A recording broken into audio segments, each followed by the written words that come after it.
Morning friend. CTI entrance exam के लिए electronic mechanics वालों को ट्रांसफार्मर से संबंधित कुछ क्वेश्चन हैं जो काफ़ी इम्पोर्टेंट हैं। चलिए देखते हैं। तो पहला क्वेश्चन है, हाई वोल्टेज इंस्टॉलेशन को मेजर करने के लिए किस ट्रांसफार्मर का यूज किया जाता है। तो पहला ऑप्शन है पल्स ट्रांसफार्मर, दूसरा है इग्निशन ट्रांसफार्मर, तीसरा है पोटेंशियल ट्रांसफार्मर और चौथा है कांस्टेंट वोल्टेज ट्रांसफार्मर। तो इसका तीसरा ऑप्शन है पोटेंशियल ट्रांसफार्मर, जो हाई वोल्टेज इंस्टॉलेशंस को मेजर करने के लिए यूज किया जाता है। ये तीसरा ऑप्शन सही है। चलिए नेक्स्ट क्वेश्चन पर आते हैं। तो अगला क्वेश्चन है, ट्रांसफार्मर पर ओपन सर्किट टेस्ट द्वारा किस पावर लॉस का आकलन किया जाता है, किस लॉस का मेजरमेंट किया जाता है। तो आपको पता होगा कि ट्रांसफार्मर जो ओपन सर्किट टेस्ट होता है उसके द्वारा कोर लॉस का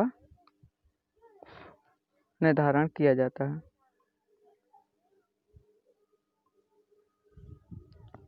तो तीसरा क्वेश्चन है हमारा, ट्रांसफार्मर के तेल के क्रैकल टेस्ट से किसका निर्धारण होता है। पहला ऑप्शन है एसिडिटी, दूसरा ऑप्शन है मॉइस्चर, तीसरा है विस्कोसिटी, चौथा है डाइलेक्ट्रिक स्ट्रेंथ। तो ट्रांसफार्मर के तेल के क्रैकल टेस्ट से जो तेल का निर्धारण होता है तो वो है मॉइस्चर। अगला क्वेश्चन है हमारा, पावर ट्रांसफार्मर का कोर बनाने के लिए किस मटेरियल का यूज किया जाता है। जो कोर बनती है तो उसका काहे का यूज किया जाता है।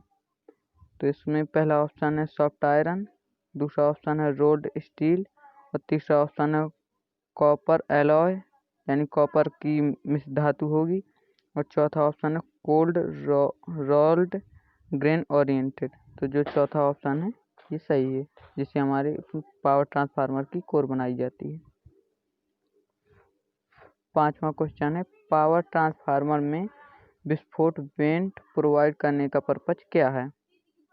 तो पहला ऑप्शन है एयर रिलाइजिंग, दूसरा ऑप्शन है हीट रिलाइजिंग और तीसरा ऑप्शन है प्रेशर रिलीजिंग और चौथा है मॉइस्चर रिलीजिंग। तो इसका जो पावर ट्रांसफार्मर में विस्फोट वेंट प्रदान किया जाता है उसके द्वारा हम प्रेशर को रिलीज करते हैं। तो तीसरा ऑप्शन वो है सही है। आते हैं अगले क्वेश्चन पर, बिजली ट्रांसफार्मर पावर ट्रांसफार्मर में बुखोल्ज रिले का क्या कार्य है। जो पावर ट्रांसफार्मर होता है उसमें बुखोल्ज रिले का क्या कार्य है।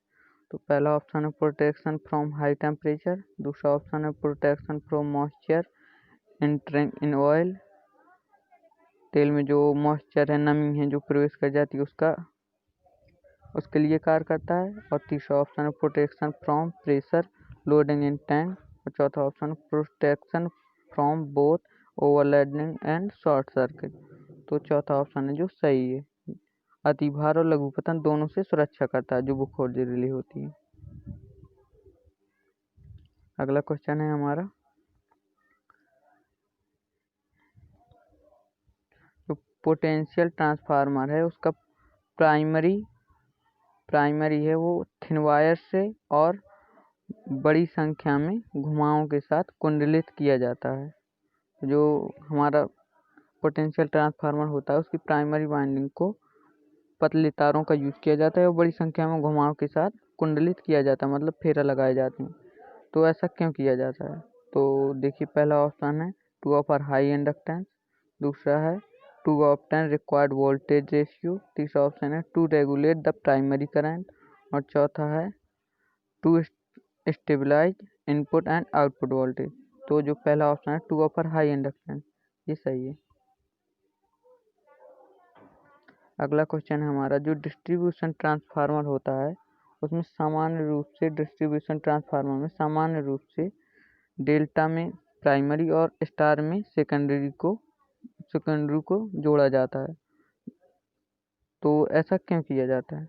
ये है पहला इसका ऑप्शन है टू अवॉइड ओवरलोडिंग, दूसरा ऑप्शन है टू मेंटेन कांस्टेंट वोल्टेज, तीसरा ऑप्शन है टू रिड्यूस ट्रांसफार्मर लॉसेस, चौथा ऑप्शन है to easy distribution of 3 phase and 4 wire system.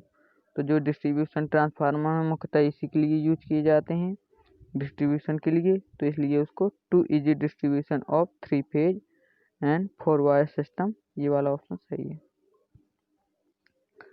अब अगला क्वेश्चन देखते हैं। जो आइडियल ट्रांसफार्मर होता है, आइडियल ट्रांसफार्मर दो वाइंडिंग ट्रांसफार्मर में किस प्रकार ईएमएफ प्रेरित करते हैं। तो जो आइडियल ट्रांसफार्मर होता है तो उसमें जो ईएमएफ प्रोड्यूस होता है वो म्यूचुअली इंड्यूस्ड ईएमएफ होता है।